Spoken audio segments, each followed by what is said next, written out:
Golf Central. Brought to you by Titleist. Folks, on the heels of Selection Monday, we're now just a day away from 64 of the best players in the world duking it out at Austin Country Club. It's the eve of the WGC Dell Technologies match play in Austin, Texas. And we've got a jam-packed show on Golf Central. I'm George Savarikis. I'll be joined by our team covering this week's event in the Lone Star State. Todd Lewis is on site, as well as Heather Cox, who's making her Golf Channel debut with the Golf Channel family for the third World Golf Championship event this season. Heather, you've got more on the last two champs in this event. Welcome aboard. Set the stage for us. Thank you so much, George. Rory McIlroy reached the semis last year before losing to eventual champion Jason Day. And Rory said he's got some unfinished business to tend to this week. In fact, Rory has made two finals. He won one and lost one. Said he loves the format, loves match play. So what does Rory McIlroy think makes a good match play player? I just think like a ruthless streak. I think someone that,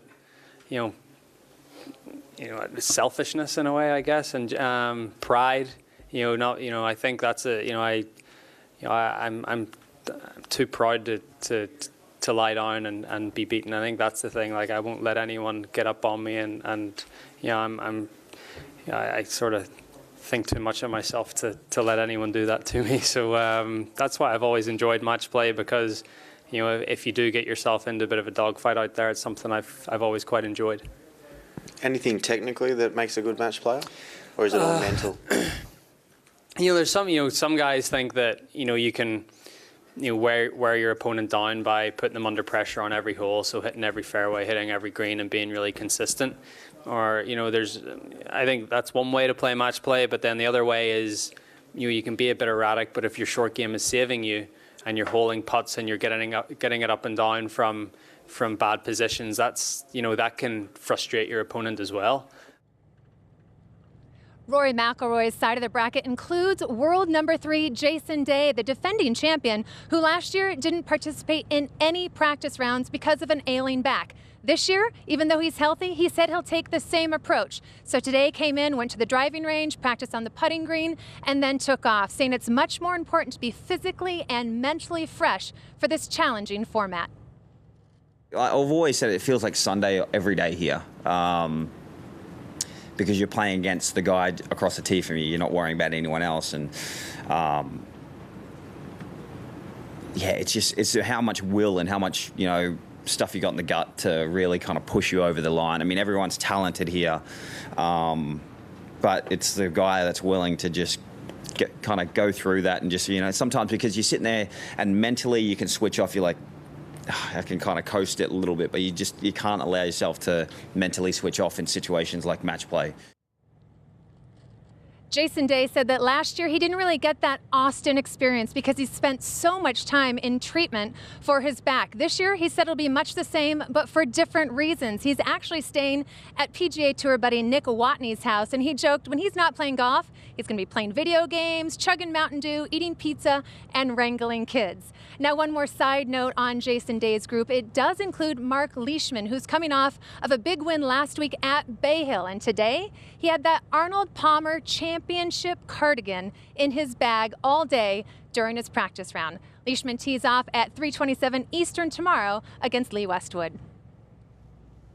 All right, thank you, Heather. The past President's Cup teammates and Mark Leishman, Jason Day going head-to-head on Friday. Continuing with the past two champions of the match play, we've got the full house up here. Tim Rosefort, Billy Kratzert, Tripp Eisenhower, part of the Atari generation for some, if we're going to keep the gaming reference going. Billy, let's go pro and con. You're a sunny side up kind of guy, so we'll start with the glass half full with Jason Day. It's been a slow start to the year. What's his biggest strength right now? Well, right now, I think it's what he can do mentally. He understands that he's not playing his best, but he also understands that the driver is not the best club in his bag, and so he's willing to go ahead and accept going with something less off the tee, like a 3-wood we see here.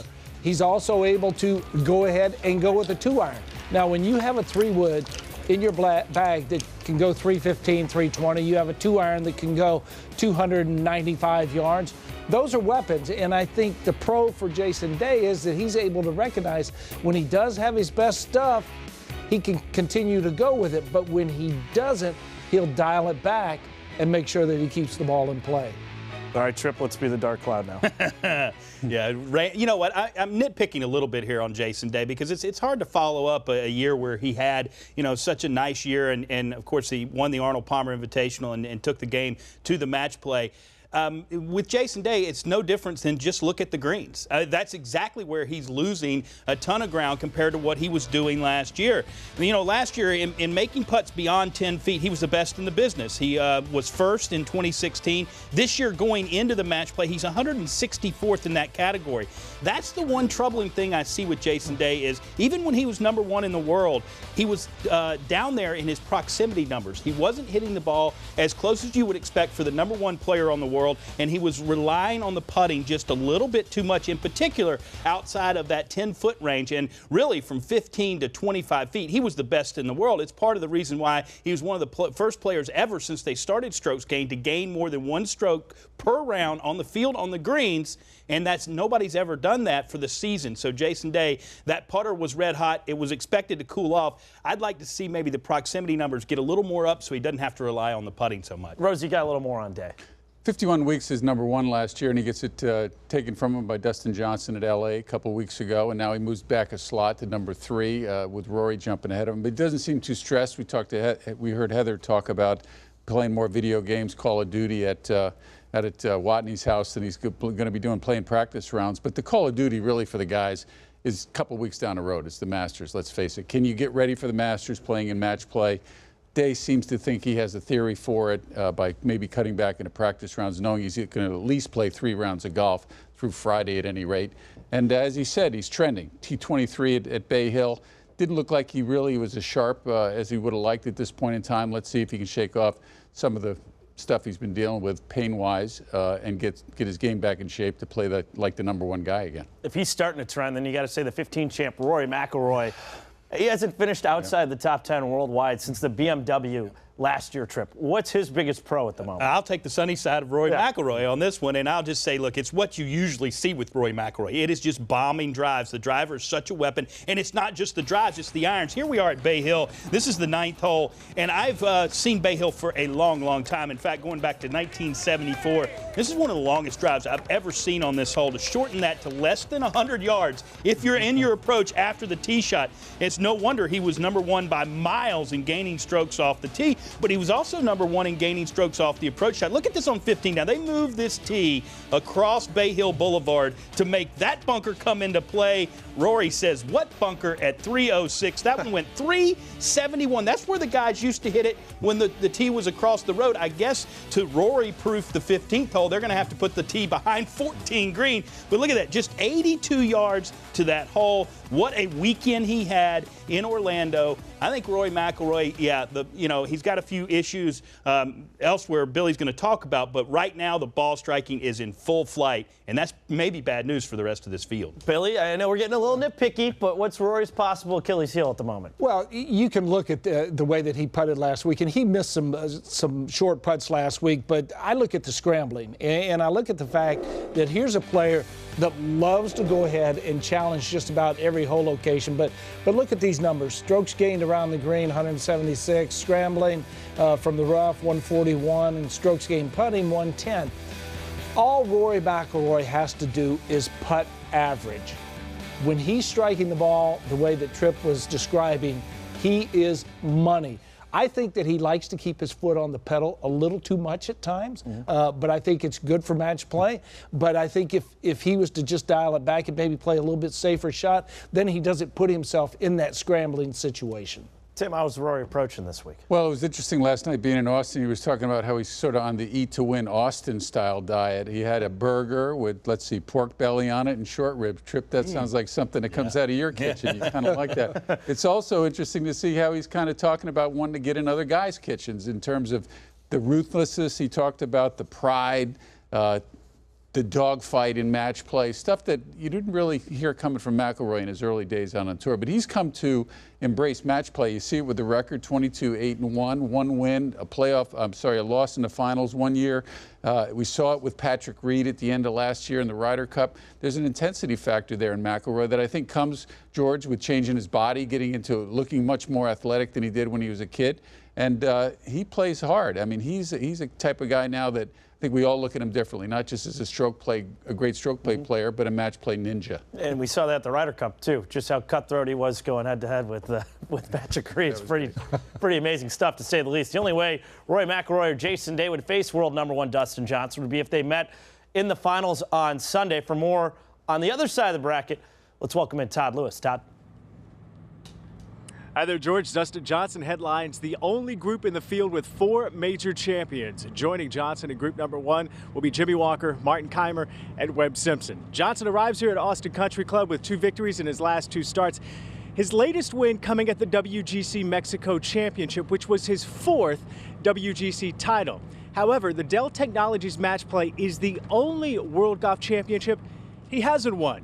He's been pretty average in this event. He has an overall 7-9 record and has never made it to the semifinals. However, Johnson right now is a far superior player compared to years past. I mean, I'm playing very well right now. I think that's my advantage. Playing match play doesn't matter if you're #1 or whatever number you are. That doesn't matter, because it's only 18 holes. And anything can happen. At least now I get to play 3 rounds instead of just 1. Any day a guy you're playing against can shoot a very low score that you can play very well and still get beat. So match play, that's why it's fun. It's exciting for everyone to watch. And, it's fun for us to play too. Johnson took the last 2 weeks off from competition, but he did work on his game back home. Jordan Spieth did the exact same thing. Now, Jordan grew up in Dallas. He calls Dallas home right now. However, he spent a year and a half here in Austin as a student at the University of Texas. He estimates that he's played Austin Country Club some 25 to 30 times, which should give him an advantage over the field, along with the supportive fans here in Austin. This is a second home to me. My only other place I've actually called home. Love coming back to Austin. It's just an incredible city. It's beautiful. It's active. It encompasses, what I love in a city. It's probably my favorite city in the world. Obviously, I've got a lot of great memories here from going to college here. I assume all y'all really enjoy the places you went to college at. So it's nice to be able to come back and actually work and play in front of pretty much a hometown crowd here. And there's 5 events in the state of Texas now, and it's really cool for me personally. And I certainly feel that support out there. So it's a wonderful week. In order to win a match play event, which I've done in the past, going back to U.S. Juniors, you've got to squeak out 1 or 2 wins where it wasn't that pretty. And that's kind of how it works in anybody that wins this event. Guys aren't running away with it. You don't get lucky every time with the guy across from you not playing his best. I mean, you meet a guy when he's playing great and you're playing great, and you got to win that match.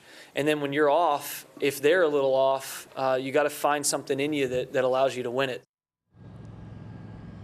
Spieth has a nice 8-3 record in the Dell Technologies match play, but surprisingly, he's never made it past the round of 8 in this championship. He, of course, is hoping to change that here this week and ultimately hold that championship trophy on Sunday in what he calls his second home of Austin, Texas. And if he does that, George, it would be his very first World Golf Championship.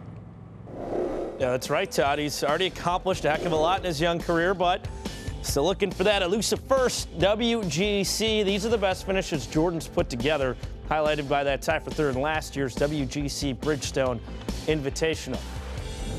We've still got much more to come. A couple Spaniards vying to knock each other out, and Sergio Garcia and John Rahm in the same group. Who's the favorite? May not be the guy you'd expect our experts to say. Plus, you'll hear from the PGA Tour's leading winner this season, Justin Thomas. Will tell you why his game is set up for match play. It's the last chance for guys to crack the top 50 and get into the Masters. Who's on the bubble? Golf Central is brought to you by The Volkey Design SM6 wedges. Progressive design, precision performance. Grip confidence, grip golf pride.